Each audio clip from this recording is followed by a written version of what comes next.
Hello guys! Good evening, si Judy Kawasoy po ito.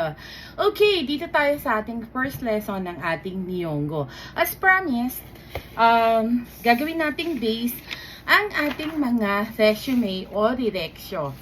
Okay, sa ating mga direksyon, nakasulat po ang mga basic. Siguro naman familiar kayo. Para ma-familiarize kayo, nakakita na siguro kayo ng direksyon. Ng resume, no? Ano-ano ba yung nakasulat dito? Okay, yung mga basic. Sa basic lang muna tayo. Okay, pagpasensyahan nyo na muna yung whiteboard natin, monthly planner ko kasi to. So, bukas na lang tayo bibili nung plain na whiteboard natin. Gagamitin muna natin yung mga boxes na yan. Monthly planner ko yan, guys. Gamitin na muna natin para lang maturuan ko kayo. Okay, for today lang naman. Okay, ang unang-una kasi, na unang nakasulat talaga sa direksyon or resume. Sige, yung direksyon muna. Ano ba yung direksyon? Sige. Pag sinabi sa inyo sa telepono, mensetsu. Iyan ay mensetsu. Ang mensetsu kasi is interview. Ayan ha. Mensetsu. Interview ang meaning niyan. No? Interview. Interview yan. Medyo mahihirapan kayong kabisaduhin to. Okay. Mensetsu shite desu ka? No? Sa amin kasing mga nasa opisina, lalo na ako, denwa mensetsu. So, denwa is telephone, mensetsu. Denwa mensetsu shite ii desu ka? So, telephone interview. Denwa mensetsu. Pag titikitan nyo lang, kita nyo, may denwa na kayo, may mensetsu kayo. Okay. So, sasagot lang kayo ng hi. Hi is yes. Diba? Ayan, may tatlong word na kayo. Denwa, mensetsu, hi. Diba? Yun lang yun. Tapos, tatanungin namin kayo, nakakasunod ba? Okay. Denwa is telephone. Diba? Denwa is telephone. Medyo mahaba to, ha? Mahaba tong vlog natin na to. Panoorin nyo, ha? Telephone. Tapos, sasagutin nyo to ng hi. Hi means yes. Okay. Dito na tayo sa part na to. Usually, ang unang-una naming itatanong sa inyo is onamae.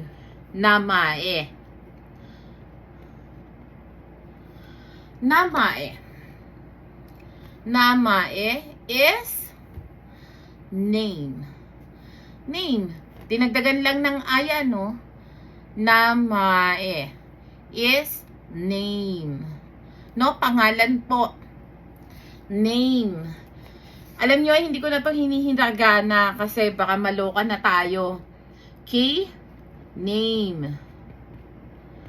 Tapos, susunod naming itatanong is, ayan na tayo, sa Otanjobi. Pero, the formal point kasi, pag alam namin hindi marunong mag-Nihongo, tinatanong namin, Otanjobi, itsu desu ka? Otanjobi wa? Ibig sabihin, ang wa kasi means nagtatanong. Wa? Wa is wa? Namae wa? Denwa mensetsu wa? Okay. Ganyan. Diba? Ganyan ako pag alam kong hindi marunong mag-Nihongo yung kausap ko, denwa mensetsu wa? Okay. Sasagot ka ng hi. As much as possible, I'm making it easier for the person that I'm talking to, or I'm talking with, or I'm speaking with, para mas maging madali. No? Okay. Onamai wa? Minsan, para mas maging lalagyan to ng o dito. Pero pwede namang namai wa. 'Di ba? Namai wa kasi nga hindi marunong mag-Nihongo. Okay. So ngayon, susunod dyan is otanjobi. Pasensya na kayo doon sa whiteboard ha. Pipili tayo bukas na medyo malaki-laki. Tsaka naka-steady na. Birthday. This is birthday. Actually, the formal form of this one is seinengapi. Pero, kapag ka hindi marunong, otanjobi wa, napaka-importante ng salitang wa. No? Otanjobi wa, namai wa, otanjobi wa, no? 'Di ba? Ito na yung last. Hanggang dito lang muna tayo today. So today, ang huli kong itatanong muna is, eto na yung uminit yung ulo ko dun sa isang na-interview ko. Sus mio, por Diyos, por Santo. 13 years siya dito sa Japan, pero hindi niya alam ito. No? Hindi ko alam kung bakit.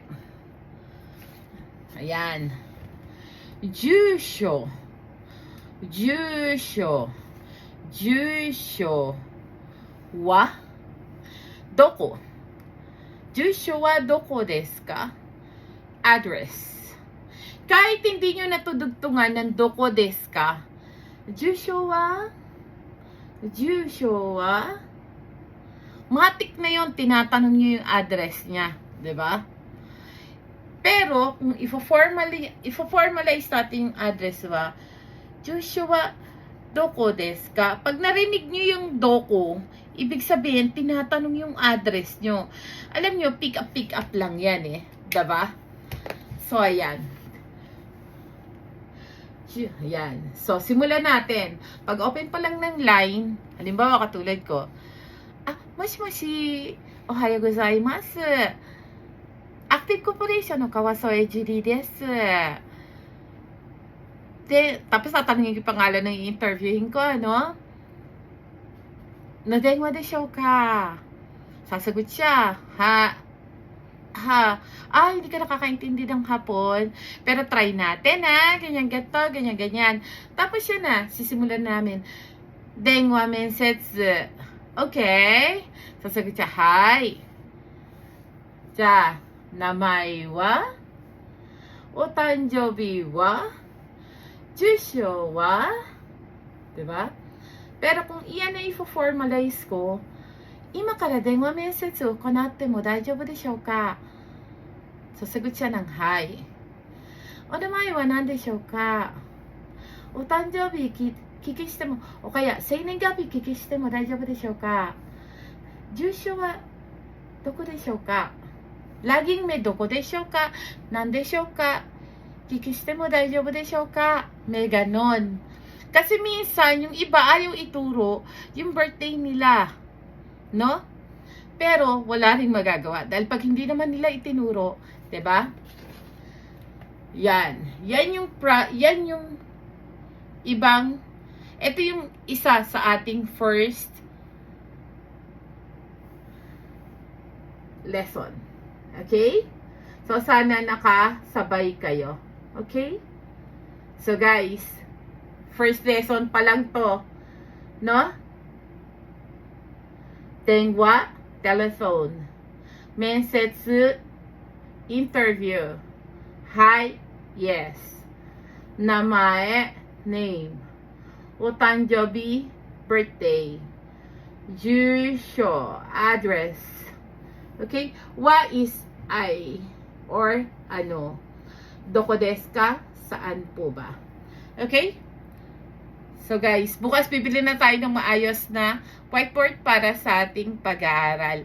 Thank you guys for bearing with me. Okay, maraming salamat po. Si Jerry Kawasoy po ito.